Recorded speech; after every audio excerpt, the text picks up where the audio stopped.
अस्सलाम वालेकुम प्यारे बच्चों, आज हम जमात अव्वल के दरसी किताब के सफ़ा नंबर 26 पर की सरगर्मी देखने वाले हैं। सही जवाब पर सही का निशान लगाओ।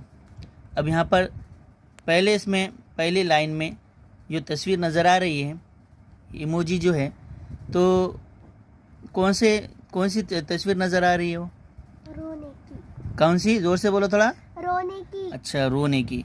तो रोना, ये हर्फ जो है, ये लफ्ज़ कौन से हर्फ से शुरू होगा? रोना, रे से। शाबाश, रे रो रोना। तो कहाँ लिखा हुआ है? देखो उसमें, उसके लाइन में रोना कहाँ लिखा हुआ है? शाबाश। तो चलो उसके आगे सही की निशान लगाओ। Very good. उसके बाद दूसरी इमोजी में कौन सी तस्वीर नज़र आ रही है आपको? हंसने की। हंसने की। हंसना कैसे आएगा?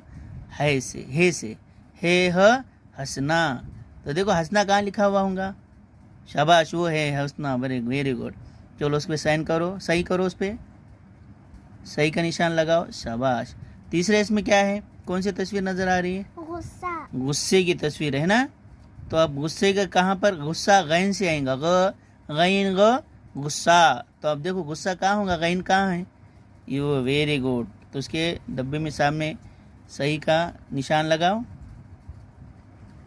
Very good. तो इस तरीके से हमने यहाँ पर सही निशान लगाए हैं। तो आपको ये वीडियो पसंद आया होगा तो इसको लाइक कीजिए और अपने जमात अव्वल के तुलबा में इसको शेयर कीजिए और हमारे चैनल को सब्सक्राइब कीजिए। मिलते हैं अगले नेक्स्ट वीडियो में। अस्सलाम वालेकुम।